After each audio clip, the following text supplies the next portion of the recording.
What's up, YouTube? Welcome back to Wrenchingwrecked. We got a lot of things going on.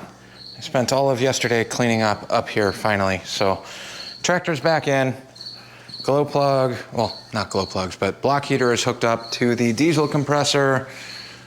What else did I do yesterday? Oh, rotary phase converter, and lit the KZ on fire, / it lit me on fire, something. That was exciting. There's a cricket hiding underneath all the benches from outside. That's really annoying me. Now maybe if I mention it to you, you'll get to listen to the same noise that I have to put up with. Anyways, this did fire up and this did run yesterday, even though it's not what I would call a runner, but it did fire up and sputter and spit and backfire and light me on fire. But I'm okay with that. All that tells me is this is a good, healthy motor. It will run, but these carbs got to come off because we need to clean those up. And earlier today, if you follow the shorts, you'll see the video, but I did pull the front. I had to disassemble the front calipers from this bike in order to roll it even onto the trailer. The back one did free up, but the front ones were completely seized and locked up. I pulled those apart. Look at the shorts. They're rough. Calipers themselves don't look too bad, but the pistons are way too chewed up. And then I jumped on eBay, started pricing them out. I can get new pistons, but it was about 80 bucks for 2 front pistons for this. I already have the seal kit up here. I was really hoping to slap the brakes back together today, but 80 bucks for 2 new pistons, 40 something each, 45, maybe 40 and change, something like that.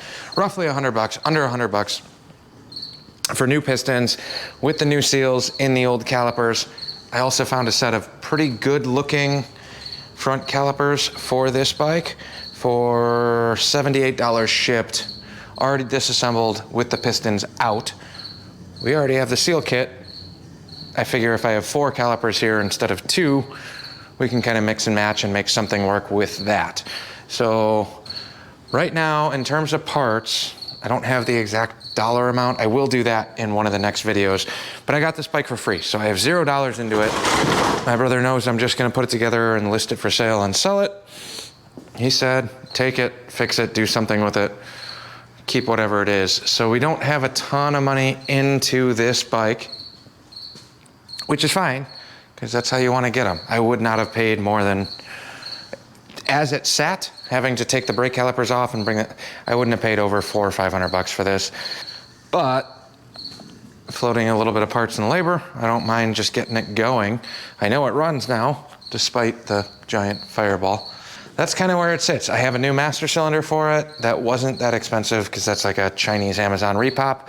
If it's terrible and doesn't work, then we'll look into a better one. But for right now, I think it was like 30 or 40 bucks for the master. I will make a total build list on this. I've also been really fighting the urge to hack this up and do a little jet bike 4-cylinder chopper. Just because it'd be fun and different than everything else in the fleet. But I know the snowball effect of that if we go that route. I still got to figure out what I'm going to do on the gas tank and the seat because I don't have keys.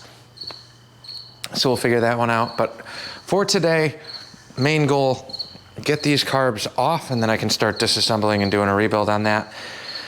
So carbs, wrestle the airbox. God, I hate 4 cylinders.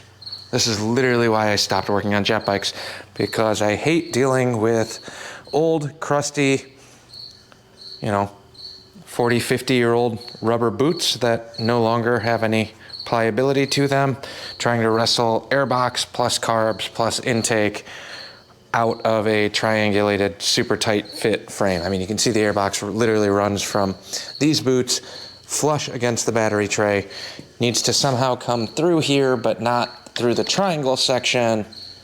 This is going to be a nightmare. Most of that will probably get time lapsed, but goal is carburetors are coming off tonight before I go home. Need some screwdrivers and some other bits here. Grab this one, we'll grab this one. Let me see if I can grab a small pry bar. Because the rubber boots on old 70s and 80s era, this is 1980, but old crusty boots on these things are horrendous. So we need to separate the air box. You can see how brittle this is. This is why I hate jet bike stuff. Give me a Harley with one carburetor any day of the week. One carb that's also accessible from the side of the motor. Right here on the opposite side. We have intake clamps up front. We have a throttle cable with two 10mm pinch bolts typically. And we have, what are you hooked up to still? Oh, there's a tab on there.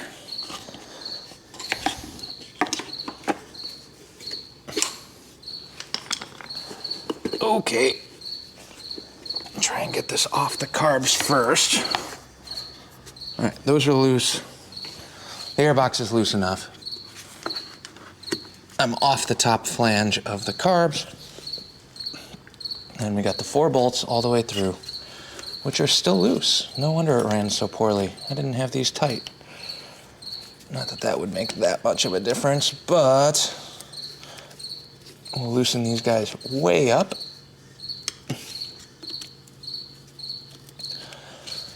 Then you gotta sync all of these and adjust everything.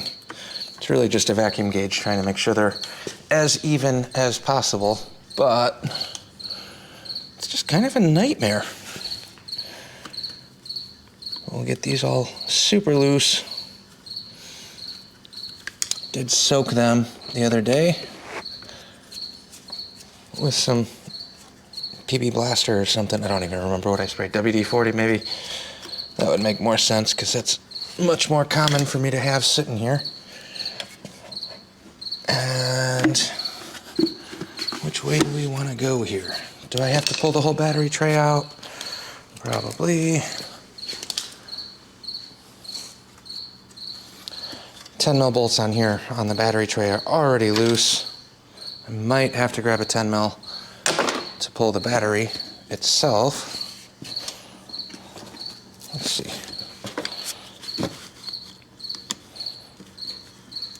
I might have enough room to yank the battery out of here.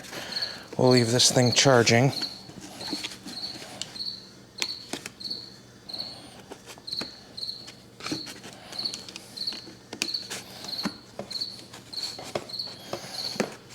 If I push in enough, we might be able to loosen this enough to get the battery out.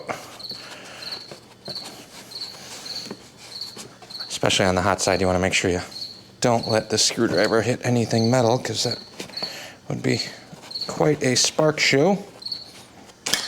And this thing already lit on fire once and tried to kill me, so we don't need to do that again.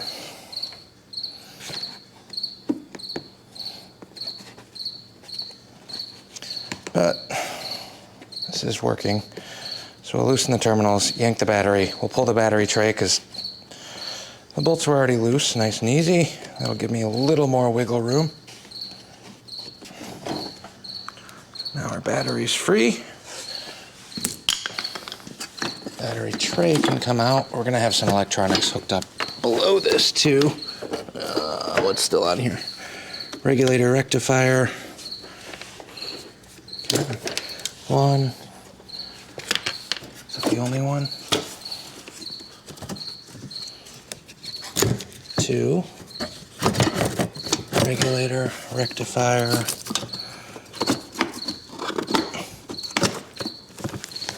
Come on. Master cylinder's fighting me. Where does this wire go to? And 1 bullet connector. That should be free. Come on, I don't want to take you off too. Okay. We also have, I don't know if this is the regulator or the rectifier or the light switch, but this is hitting the master cylinder, so we're just going to get rid of it.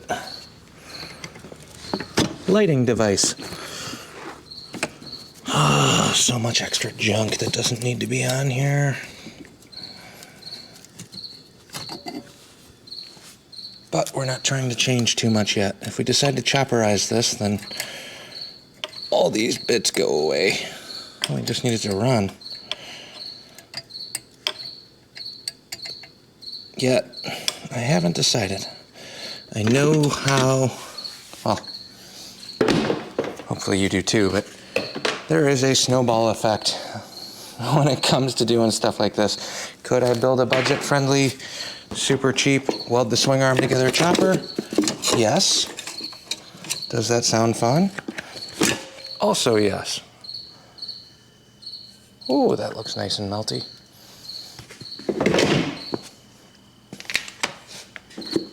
Okay. Now, here's the issue you run into. I totally blanked on what to do with this bike. But yeah, I can slap something together. I can make this work. I can cut this section here and just extend these tubes right to the swing arm. I'm guessing the swing arm's probably going to be stretched back to make that look decent. I have the metal. I have the welders. It hasn't not crossed my mind. Let me know in the comments if you guys want to see me butcher this thing. I'm okay with that because I have zero investment into this bike right now. And honestly, it'll probably end up saving me some money. Yeah, more time and more fab, but overall, mechanically, this thing needs a ton of work. So, now I'm gonna try and get these rubber velocity stacks out of here. So I'm gonna pull back on the box and then kind of push these in, through, sideways, twist, pull, whatever I can do here to try and get these rubber stacks out of the plastic airbox housing. If they come out in one piece. I did not price these out. I would imagine they are available because, you know, people like restoring these, and 50-year-old rubber, almost 50-year-old rubber, is not the best. Jesus. I've also heard and seen that there are ways to revitalize a lot of this with like Simple Green or Green Mountain something, I don't know. Whatever the green oil-based products are. Combo that with some acetone or something. Who knows? I'll do a harder YouTube dive on that as we get closer, but these boots are definitely not healthy, but that's okay. We'll throw them in the box, separate everything out of here, and give us enough room to, at the very least, get these boots off. Once the boots are off, again, fresh, non-beat up, not as pliable rubber, this isn't nearly as bad. But you're really kind of fighting age on these, in my experience. We could just ditch the airbox and throw some pods on here too, but that opens up a tuning nightmare. We can dial it in and get them fixed. Which way do I want to go? What's the least amount of work? Do I fight and struggle and keep it relatively stock, or do I say screw it and do whatever I want and run with it that way? I don't know what the better option or answer is at this point in the project. There's two. If you have fresh pliable rubber that actually flexes and moves, you can actually do this without completely removing them from each of these assemblies. But it's a Wrenchingwrecked build, so everything's gonna be super broken and super crusty. And that's okay. I don't mind broken and crusty. Just a slightly bigger challenge to get them out.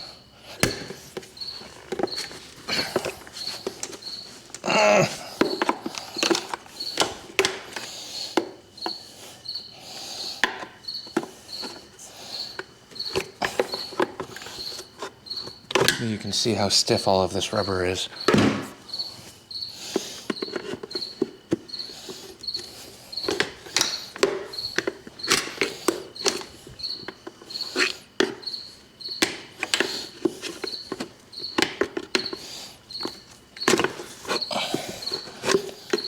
Also, if you're trying to be a little bit more delicate with this and don't plan on actually having to replace all these rubber boots, don't use a pry bar on a plastic airbox with plastic housings and plastic bits.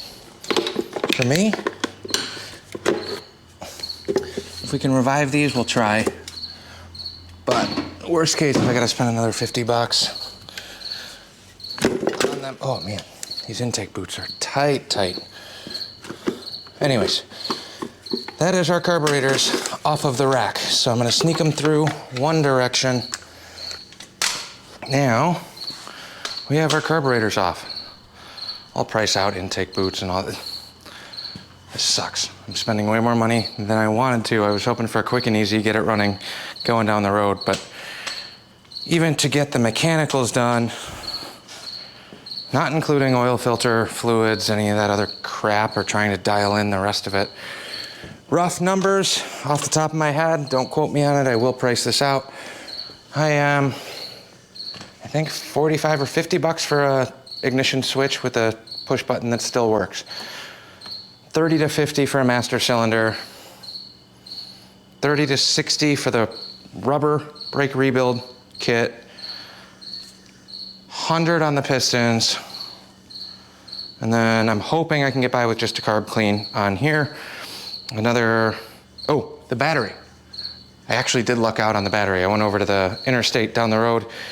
They had this battery in stock, but they brought it out. It's an Energizer box. I ended up getting the battery on super clearance because apparently they had to buy out Tractor Supply's overstock for their generic off-the-shelf batteries.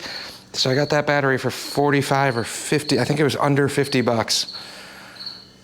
Obviously it wasn't filled or anything and I had to go through and fix all of that. Re-add battery acid and fluid, but I did eat the cost on the original battery that I bought, same series, still a 12, but it wasn't set up for, well, it was too big to fit into that battery tray. So, where are my metric bits? We need a 10 mil, hopefully we can get by with just one.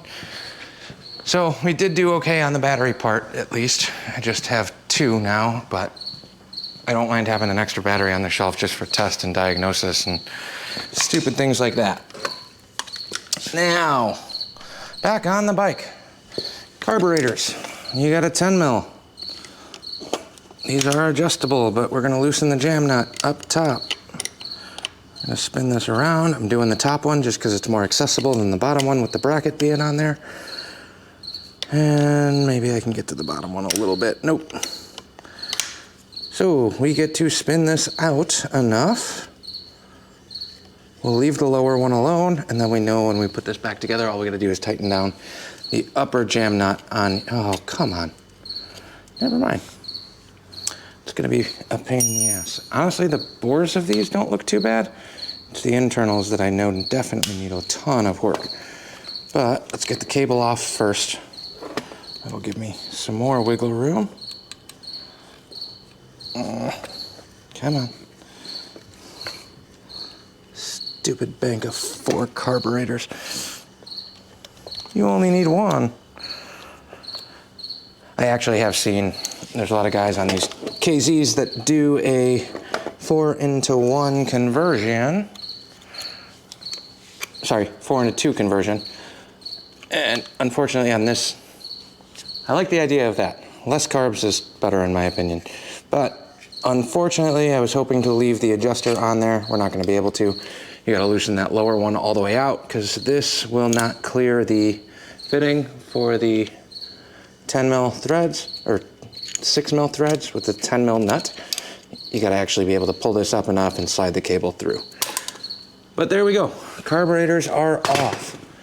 Now, while those are apart, we wanna check the pliability on these boots, which honestly, these ones aren't nearly as bad as, throw all these into the parts bin right there.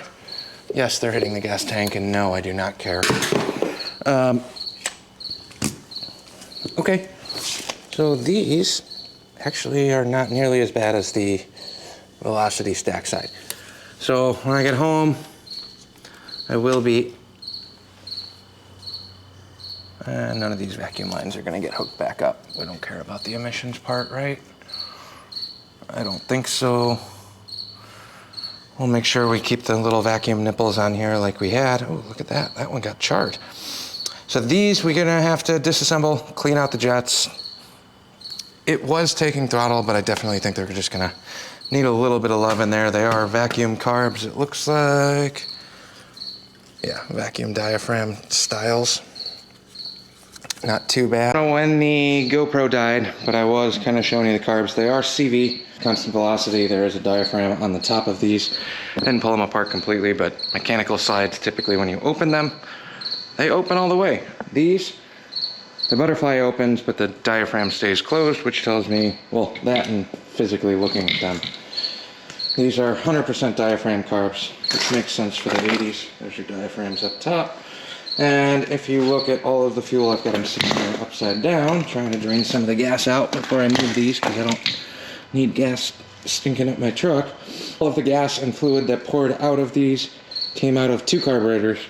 The other 2 did not take any fuel, so I'm guessing those floats are either stuck, because I did drain that little micro bottle. If you watch the Fireball video, I put a whole thing in there while I was trying to get this running and operating. As for the intake boots, we got to, again, I got to price out the intakes, I got to price out the velocity stacks, or maybe we'll just put pods on there. Pods are way easier, carbs go on, pods sit behind it. This whole airbox assembly gets to go away and clear up this giant mess. But I do still plan on putting the covers back on there, because I don't really feel like, in my younger, youthful years, every one of these bikes, you pretty much hack up everything from here back, whether it's like a cafe build or a chopper, whatever else it is. You move all of those electronics elsewhere. You get them up, out of the way. We also have all of these wires, which is entirely unnecessary. Okay, we're most likely going to be ditching the turn signals unless it's easy enough and I can get everything working. I don't want to rule out the headlight switch, because our high beam, we got brake lights, we had tail lights and gauge lights and neutral light. High beam, I think that light came on, I don't remember. But there is so much wiring on this bike that doesn't have to be there. Got the turn signal relays down here, starter relays down here. If you go straight to an electrical start-only type circuit, where you turn the key on, ignition goes on, coils get power, ignition block gets power, starter relay gets power, and you hit the button and go, it's really all you need. Everything else is dress up extras, in my opinion. But I don't know how far, again, I don't know how far I want to go on this bike. Realistically, I want this running, I want this driving, I want it going down the road, selling it as is, maybe some fresh tires. We'll see. We will freshen up all of the brake system, because that's shot and I have to.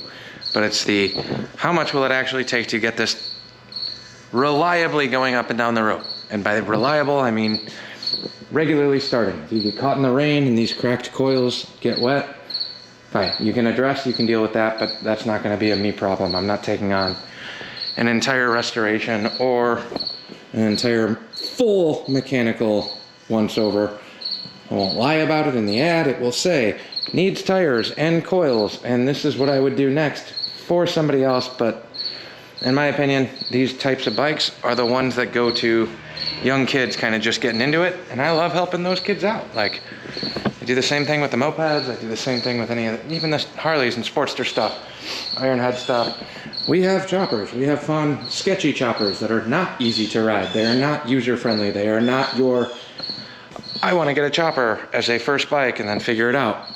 Plenty of people can do that, but for me, I think there's kind of a learning curve to it. I'm comfortable on a no brake.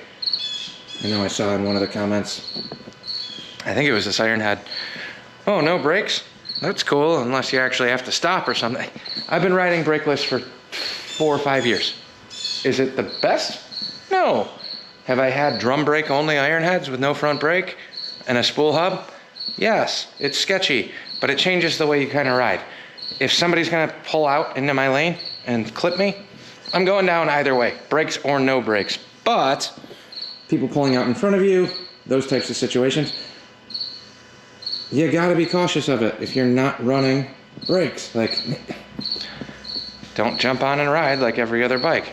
I'm always, always, always head on a swivel looking for everybody else. Is that gonna stop me from getting hit or people pulling out in front of me or me laying any of these down? No. Has it stopped me? No. But in the grander scheme, I've been relatively lucky with that, knock on wood. But you have to know what you're riding. And I built every one of these. I know all of the intricacies and all of the broken bits. Other things still happen, but it is what it is. But on that tangent, we got the carbs off of this KZ. That is where we're gonna wrap this one up for now. I'm gonna kind of try and do a little bit more in order ones because I've been slacking lately and all these videos have been a couple days, weeks apart. I think the last time we worked on this is 2 days in a row for me, so that's a lot. Granted, this did try and burn down the barn and me yesterday. But I'm gonna try and do a little bit more condensed day-to-day ones for whatever it is I'm tinkering on. So that's kind of coming through the pipeline. We're gonna wrap this video up here. Stay tuned. I think I'm probably still gonna try and get that motor into the frame on that ironhead tonight. That'll be in the next video. Thanks for watching. We'll catch you on the next one.